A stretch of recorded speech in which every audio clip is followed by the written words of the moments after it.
با ابتکار مقامات اجرایی حاکمیت دولتی شهر دوشنبه همساله در عرفه جشن نوروز بین المللی مسابقه جمهوریوی اوید به گشتین ملی برای دریافت جام پایتخت برگزار می‌گردد. چون انعنه امسال نیز برای دریافت جام پایتخت 2019 بهترین ورزشگران از مناطق گوناگون مملکت فردا در نوروزگاه پایتخت وارد رقابت می‌گردند. از رفت مرحله مقدماتی این چاره‌بینی سطح جمهوریوی همکارانمان گزارش آماده نمودند.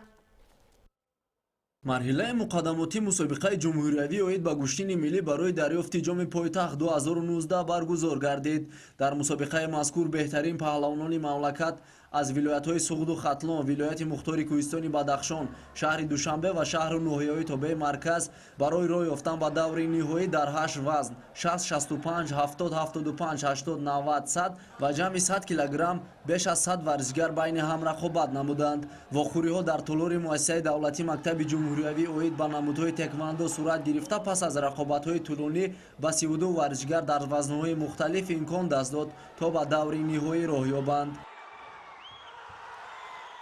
در دوره نقشه چاره‌بینی مقامات اجرایی حکومت دولتی شهر دوشنبه بخشیده به جشن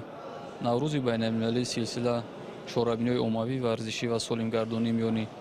ساکنان و عموما کل ورزشکاران و جوانان برگزار گردیده است و شما امروز شاهد برگزاری چمپیونات جمهوریوی اوید به گشتین ملی گشتینگیری که بخشیده به جشن بین المللی نوروز در پایتخت عزیزمان برای دریافت جام پایتخت 2019 برگزار گردید که شما از آزمایی این ورزشکاران که تا دور نیمه نهایی امروز در این طولاری باشکوه برگزار گردید که کلی ورزشکاران کشور را با هم سرجم آورد.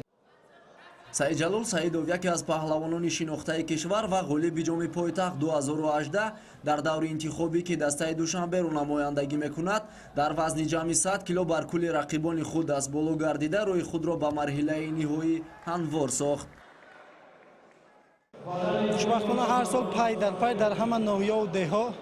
گشتینگی ملی برگزار می‌گردد که مردم تاجیک خیلی هم مخلصی زیاد میکنند و ما ورزشگرا کوشش میکنیم که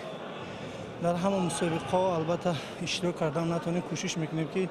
الان آدمایی که غمخواری برای ما میکنن خصوصا پیشوای ملت مدیر خلوبات پیشوای معظم جمهوری تاجیکستان مثلا برای شهر دوشنبه که امروز یک مسابقه کشادی آزاد برای ورزشگرا پیشنهاد گردیده است که سال گذشته من در این مسابقه سزای شاه جایزه گرفتم و فردا در نوروزگاه شهر دوشنبه تاریخ را میبینیم و مخلصا را کوشش میکنیم که خرسند گردانیم.